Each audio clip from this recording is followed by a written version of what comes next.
je vais vous montrer ici très concrètement ce que peut donner une montée en ISO.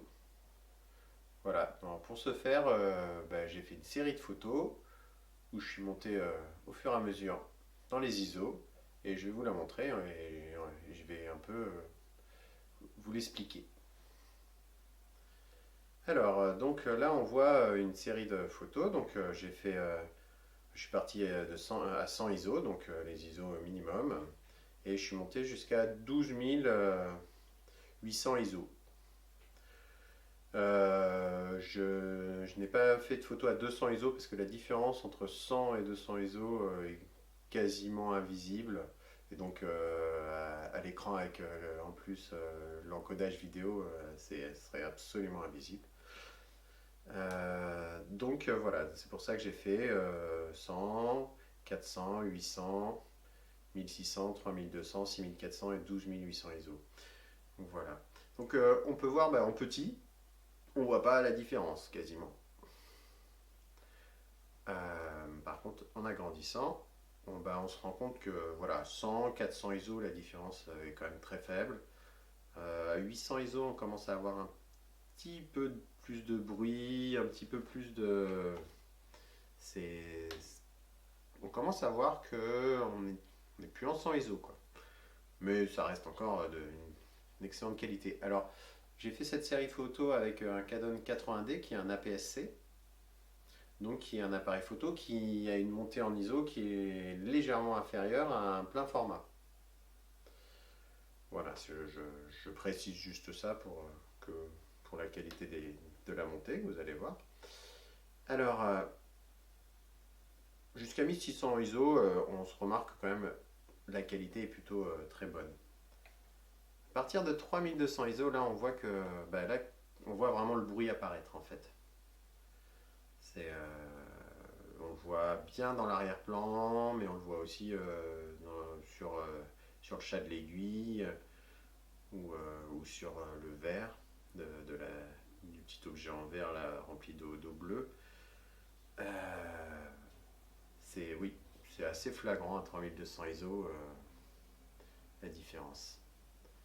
Donc après, quand on arrive à 6400 ISO, c'est encore pire, je dirais.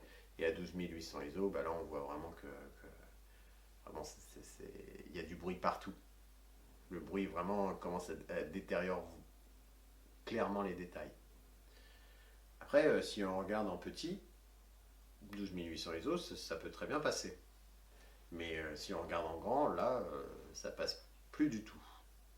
Alors il faut savoir aussi que toutes les photos que j'ai prises là ont été prises avec en conditions qui se rapprochent des conditions réelles. C'est-à-dire que quand vous montez en ISO, généralement c'est que vous manquez de lumière. Donc généralement, vous avez votre vous ne prenez pas votre photo avec une lumière parfaite.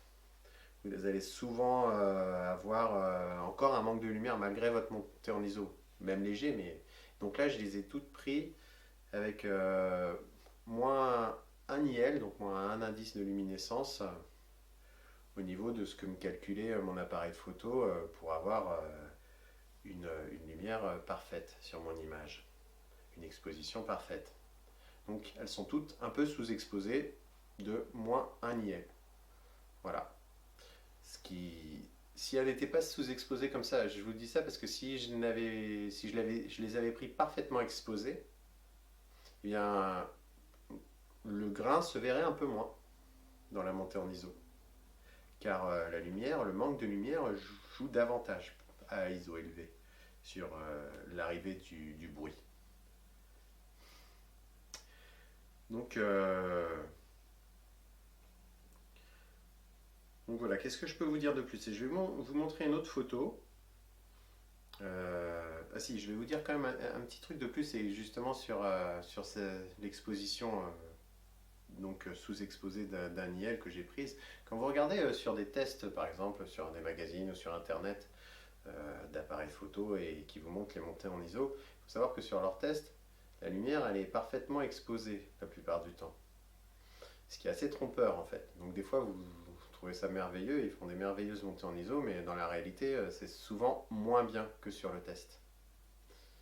Euh, voilà, c'était pour... et en plus, le test, généralement, la lumière qu'il y a sur leurs images est très identique partout. Il n'y a pas de fort contraste, ce qui n'est pas du tout toujours le cas quand on prend des photos. Ça aussi, bien entendu, ça joue. Donc voilà, alors ça c'était le petit aparté hein, sur les tests qu'on peut trouver. Mais donc on va regarder une autre photo. Alors là on voit justement, on voit la même image que j'ai prise à 100 ISO et toujours à 100 ISO, mais là, alors la première est à 100 ISO sous-exposé d'un IL et à 100 ISO sous-exposé de 3 IL. Alors, donc beaucoup plus sous-exposé. Et donc on se rend compte, on se rend bien compte que la différence est pas fondamentale non plus. Ça se voit un peu, mais c'est pas non plus. Ça se voit quand même, hein, mais c'est pas non plus incroyable. Et après, j'ai pris à 1600 ISO la même image, toujours sous-exposé la première de 1 IL et la deuxième de moins 3 IL. Et là, on se rend vraiment compte que là, la différence, elle est vraiment fondamentale. 1600 ISO à moins 1 IL, ça passe bien. 1600 ISO à moins 3 IL, ça passe plus du tout. Enfin, beaucoup moins bien. Donc voilà, c'est pour vous dire que si vous montez, plus vous montez en ISO, plus il faudra faire attention à avoir une image bien exposée en fait. Si vous ne voulez pas avoir trop de bruit sur votre image. Et trop de lissage électronique. Parce que souvent avant le bruit, vous avez du lissage électronique qui vous fait perdre en détail. Voilà. Il faut savoir qu'en post-production, on peut, à l'aide d'un logiciel de retouche photo, euh, gérer en partie les soucis de bruit à cause d'une montée en ISO importante sur une photo. Des logiciels comme Photoshop et d'autres, Lightroom, etc., permettent d'améliorer le, le bruit sur une image. Qu'est-ce que c'est que le bruit? C'est une sorte de fourmillement en fait de petits points qui vont détruire les détails quoi. En vidéo c'est vraiment un fourmillement. En photo bien sûr ça ne fourmille pas mais c'est plein de petits points de couleurs non réalistes qui détruisent les détails. Donc avec ces logiciels de retouche on peut lisser ces bruits et les amoindrir mais après même si on va améliorer un peu comme ça l'image, on ne retrouvera jamais les détails perdus. On ne va pas recréer du détail là où ils ont été mangés par le bruit. Donc quand on peut, c'est toujours bien de... Avant de monter en ISO, en fait, c'est toujours bien d'essayer de faire autrement. C'est-à-dire, qu'est-ce que pour avoir plus de lumière, parce que la montée en ISO sert uniquement à amener davantage de lumière sur le capteur, ou enfin à faire que le capteur ait besoin de moins de lumière, ce qui revient finalement au même. Pour amener plus de lumière, il y a d'autres moyens. Donc il vaut mieux déjà commencer par essayer ces autres moyens. Il y a la vitesse d'obturation, que l'on peut avoir plus lente, si c'est possible. C'est pas toujours du tout possible. Si on photographie quelque chose en mouvement, on ne peut pas descendre en dessous de certaines vitesses d'obturation, bien entendu. Mais quand c'est possible, il faut d'abord jouer sur la vitesse d'obturation.